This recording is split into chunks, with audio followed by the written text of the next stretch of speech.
Hey, what's good, everybody? So in this video, we're going to be doing a voiceover, so make sure you got your sound on. I'm going to be breaking down what a 4-week progress session looked like for one of my athletes getting ready for a track meet and how we were able to make progress in that 4 weeks. It's not always what shows up in the metrics or the stat sheet, but sometimes it's those intangibles such as efficiency and things like that that you necessarily can't measure. And so I want to take time to go through that with you guys. And if you like the content, don't forget to like, share, subscribe, and as always, be legendary. So I want to start off by showing both. We're going to show them in full speed, but both free run sessions and kind of where we started and where we ended, and then we're going to go from there. I'm sorry, I'm a coach, so I rewind and fast forward a lot. So this was week 1, day 1. Of course, the ground wasn't the best, but we just still started from a starting point and then kind of went from there. If I was to break anything down from day 1, I don't do a lot of coaching because athletes can only take so much information in, especially like the first day that they're with you. And so you can get to a point where it's information overload. And when you get to that point, the athlete's not learning anything. They're taking in a lot of information, but as far as digesting it and then reapplying the information, is very little that they can do with it. And so, again, in one of my previous videos, this athlete was dealing with some ankle injuries coming out of basketball season, then entering into softball, and also just a lot of wear and tear on the body as far as like just practice every day, not necessarily what the game demands. But the first step here isn't bad. This athlete doesn't use blocks either. So the first step isn't bad. It's just very flat. That's like the first thing I look at. Great job keeping the front foot pinned down and projecting the body forward. But, I just look at this from a coach's eye and say, what's the lowest hanging fruit? What can we attack first? And I just say, all right, let's try to make those first couple steps count by propelling ourselves forward a little bit more. And so we're really decelerating a lot here. So we're not really taking a lot of advantage of our speed. From a biomechanics standpoint, when that heel is the first thing to hit the ground, then we're basically telling our bodies to slow down and not go as fast as we possibly could, so we're not maximizing our speed. And those are just two things I look at from day 1. So that was like kind of like lowest hanging fruit that I wanted to attack. How can we improve our first 10 meters? And then how can we be more efficient in those first 10 meters? And then on the backside of that, what could we do to improve our speed and endurance? Because we already have a decent speed base. So how can we improve our speed, strength, and speed and endurance?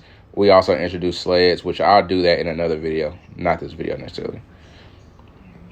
That was week 1. This is week 2. So then this again is one of our acceleration days. And so we're going 30 to 40 meters, but I'm really just focusing on I really wanted to see what those first 20 meters look like before I cut my video off for myself. I just want to see what the first 20 meters look like.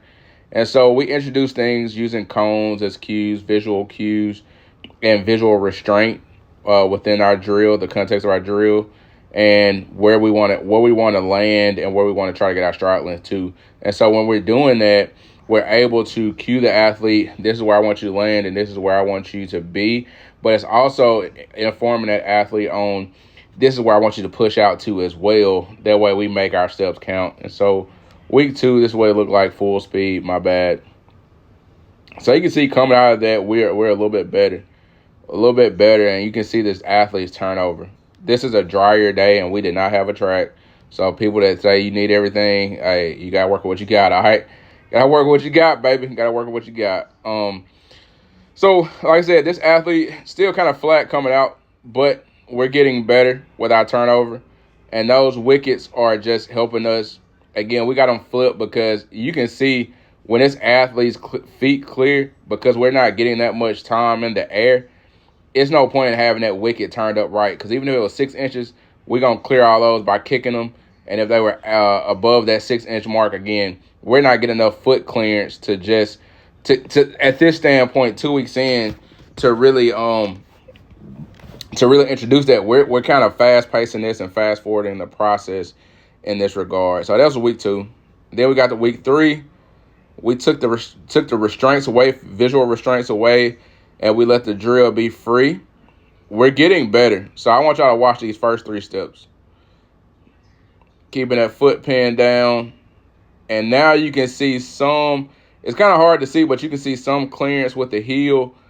And when we're landing, now our hip is over our knee and ankle, so to speak, and we're not behind ourselves. I want to take y'all back to week 2 real quick. When we were landing here, look at where our knee is, and then look at where our hip, foot, and ankle is. Everything's behind.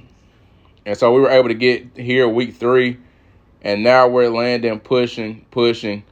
Now we're moving our hips and our body through space. This is a better efficiency with our speed mechanics, run mechanics, things of that nature.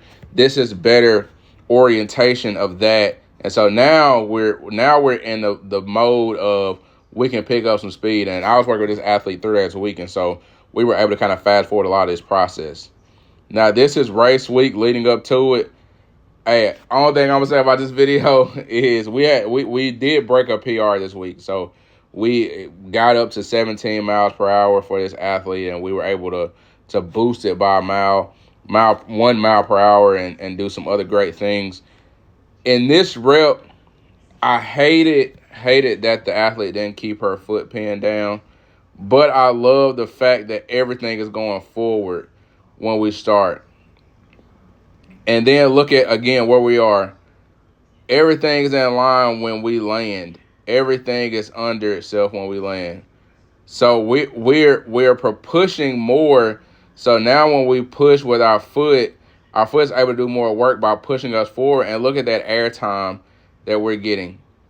Now, we were getting better with the injury, but we're able to get so much more air. And these are the things that don't show up on film or don't show up in the stat sheet because they aren't necessarily things that we can track and measure per se. I wasn't able to get a lot of this because I had to put my camera on the ground because I didn't have my tripod, 1, and then 2, I was working with limited stuff. But just a whole lot better running efficiency from week 1 to this point. And so now we're getting that toe off there, and you can see that foot is it's already in the pre-stretch phase, and so it's already stiff and rigid, and we're able to be more efficient with our running. And you can see those hip cycles there too. Some people may be like, oh man, the upper half, this and that, whatever, but hey, if it's not inefficient, why touch it? We had limited time, so why touch it? That would be crazy to touch that. And so going back to week 1, these are things we were kind of looking at, and then getting into week 2, just better the last week, better orientation, more efficiency, more power. Those are the things we were aiming for.